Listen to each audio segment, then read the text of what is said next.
Hello guys and welcome back po sa Tarot Page Philippines. So this video, gawin po natin ang weekly horoscope para po sa may mga Sun, Moon at Rising na Cancer for December 22 to 28. Kung bago po kayo, subscribe, like, and share. Kung hindi nyo po alam yung Sun, Moon at Rising nyo, kasi importante siya, sa dulo ng video may link para mapanood mo. Readings are for guidance purposes, so use your free will wisely. Kung gusto nyo pong ma-access ang upcoming predictive readings natin, i-click mo lang yung join button sa baba. And to support us, pwede mong gamitin yung thanks button naman. Hello, Cancer! So, isa sa mga hinihintay mo, may mga musta sa'yo. Kamusta ka nga ba talaga? Ano ba nangyayari sa'yo? So, we have here is number 52. Magical map shifter. Bakit ang daming may feeling sa inyo parang walang pag-usad na nangyayari? May mga iba sa inyo feeling na ba't ganito yung nangyayari? Hindi, it's not going according to plan. Na parang, or iba sa inyo parang feeling nyo na stuck up kayo na walang nangyayaring development. You know what? That is normal. Hindi naman, di ba kasi nga, hindi naman all the time kailangan natin ng movement.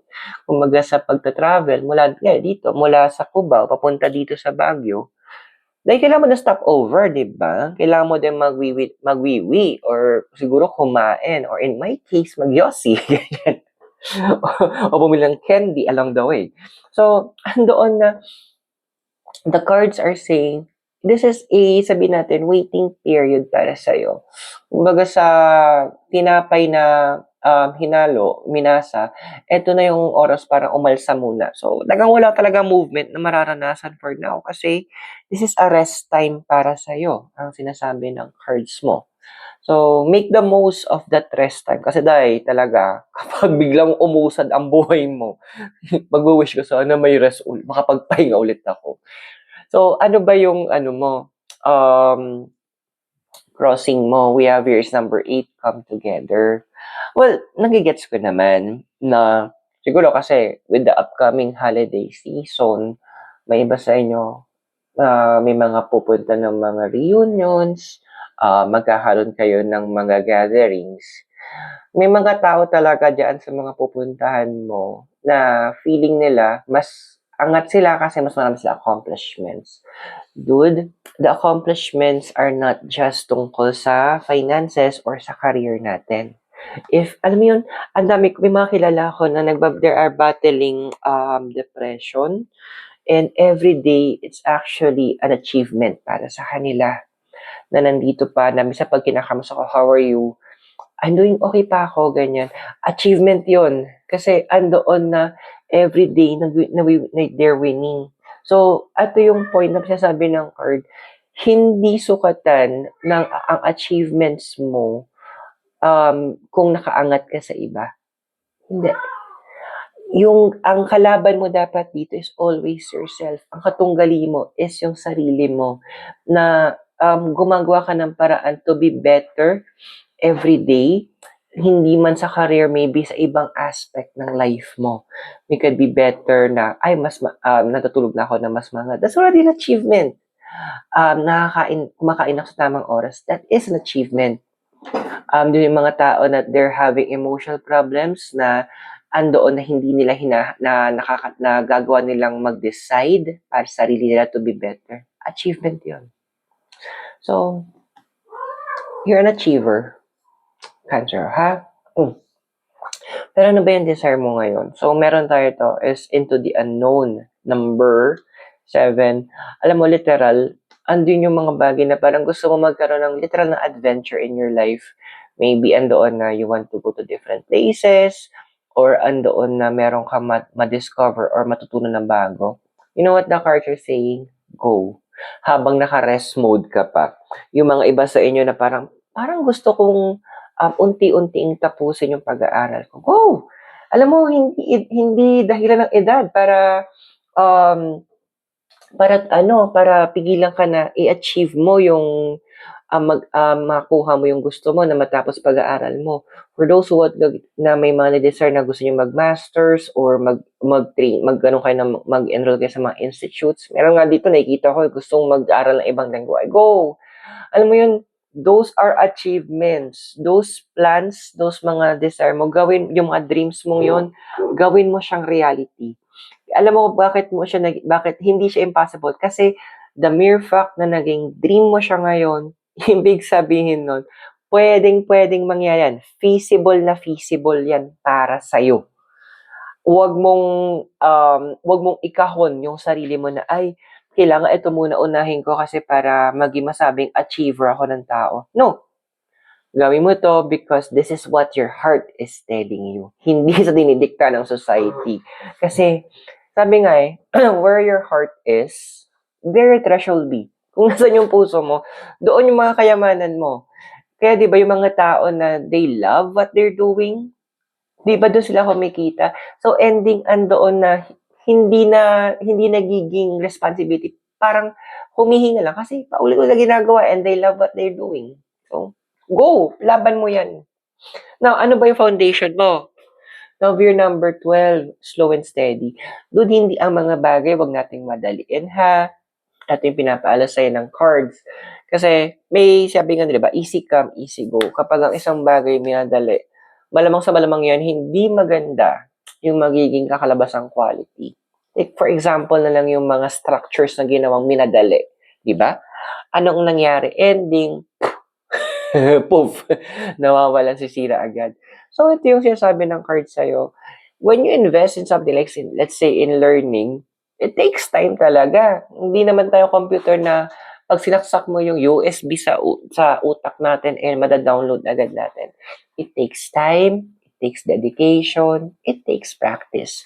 And ako, nagtitiwala ako sa'yo, with your dedication, you will be able to achieve it naman. Although, in the past kasi,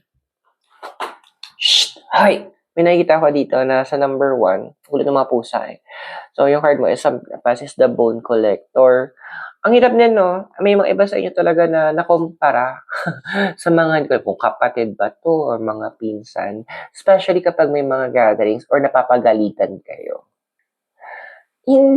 For me, hindi siya encouraging Kasi andoon na, again, magkaiba. Hindi mo pwedeng ikumpara ang isda sa isang ibon kasi yung isa hindi marunong lumangoy. Medyo imposible talaga yon. So, andoon na, yun isa sa bagay sa mga past mo na you need to also let go. Hindi mo kasalanan na yun yung desire mo because that is what the universe placed in your heart. Kaya, in the future, ito yung magiging development mo. Number 27, home. So, what does this mean? Literal. Ang dami sa inyong pipiliin yung ano ba talaga yung nasa heart nyo. Ang dami sa inyo na ipapursue kung ano ba talaga yung gusto nyo. And personally, I will support you on that. Kasi, from my own experience, ang hirap gawin ang isang bagay na hindi siya pasok sa puso mo. Example na lang yung course ko, I took Communication Arts and Science. Pero ang gusto ko talaga is either BS Math Psychology or Engineering. Layo, no? Or Physical Therapy. So, hindi ako nag-excel. But I'm excelling right now in other things kasi yun yung gusto ko. So, same thing with you.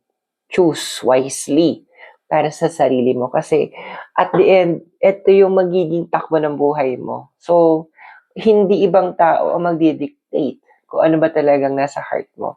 Listen. Kasi yun yung way for you to be an achiever in this lifetime. Kung nakaka-resonate ka sa readings natin, subscribe, like, and share. Kung gusto mo ma-access yung upcoming predictive readings natin, click mo lang yung join button sa baba. For now, tuloy natin. So, ano ba yung physical environment mo? We have here is number 43. Details. Ayun lang, kasi habang this is a moment na kung saan medyo nakapause ang life mo, andoon na madami ka munang inaasikaso, madami kang inuuna, the card is saying na i-collect mo ano ba yung mga resources na meron ka. Ano ba yung mga skills na meron ka ngayon. Kumbaga, kung ano yung meron ka, yun yung pagyamanin mo. Gamitin mo. Parang ano lang yan pag nagbukas ka gutom ka, bukas ka ng ref, anong meron sa ref? Madaming tubig. Kung ano yung meron doon sa ref, yun yung gagamitin mo to create a food para sa'yo, di ba? So, kumbaga, it's more on like building on what you have. So, ito yung ito yung gustong na universe na matutunan mo. Kasi once na andun yung point na you are building at bigla kang feeling mo kukulangin yung resources mo, automatic darating yung kailangan mo. Why? The universe, never too early, never too late yan, ha? Now, ano bang meron sa emotional environment mo ngayon? Okay. So, number 30, making a choice. No answer, bakit? Ang dami sa inyo feeling nyo na parang hindi kayo, kumbaga naiipit kayo sa lagi sa situation na hindi nyo alam kung paano kayo gagalaw. Kasi andoon na masyado yung kino-consider yung reaction, maramdaman, at sasabihin ng ibang tao. Alam mo, piliin mo kung sino yung papakinggan mo at this point. Kasi hindi lahat ng mga nagre-react sa mga actions mo is talagang nag-concern sila para sa'yo. Yung iba dyan, concern lang sila kasi kapag ginawa mo to, hindi ka na nila matitake advantage. So, be wise. Kumbaga, hindi lahat ng nagbibigay sa'yo ng advice is sabihin natin, really concerned sa'yo. Some of them are just wanting to make sure na nasa-secure nila yung position nila na magbe-benefit sila mula sa'yo. So, ando na, it's not bad na mag-detach sa mga tao, especially kapag hindi na nagja-jive or yung energies nyo as friends. Nandun yung point na you can distant kung ayaw mong mawala yung friendship nyo or siguro kamag-anak mo to. Distance, yes. Kasi ang priority mo dapat ngayon is to protect your inner peace. Now, your hopes and your fears, meron tayo dito is number 34 sa Spark. Alam mo yung point na parang, ay, may mga iba sa inyo, naku, nawalan na ako ng drive or, I feel discouraged na. Once nawala na ako ng inspiration, ayan. So, alam mo, ito yung bagay na isang natutunan ko about inspiration. Para yung Pokemon, I choose you. Choose to inspire yourself. Kumbaga, ito na yung moment. One of the ways for me to inspire myself is titignan ko, sino ba ako dati? Ano ba ako dati? Nasaan ba ako dati? Then I'm going to compare, nasaan na ako ngayon? Sino na ako ngayon? That alone, nakita ko yung development is already an inspiration na wait lang, nagawa ko to, so I can do more. Para sa sarili ko. Use your past as a way to push you forward. Kasi in the future, ang galing we have your number 19, Dragon Slayer. Alam mo, dude, ang dami sa inyo. May makikita ko, there could be actually may mga naghahanap sa inyo ng work. You might secure the job na gusto nyo talaga. Although magkakaroon ng mga stepping stones. And I'm also seeing here, some people might even get some promotion. And yung iba, magkakaroon ng shift sa career nila.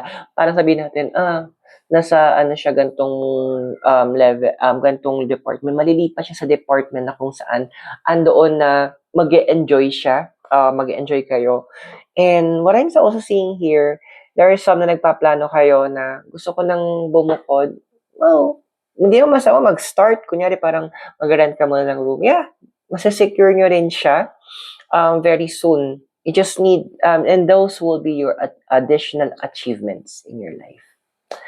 So I hope nakatulong yung readings. Those are for guidance purposes. Use your free will wisely. At kung bago kayo, subscribe, like, and share.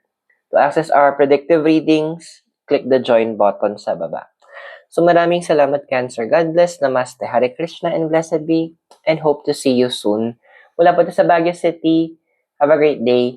Bye for now.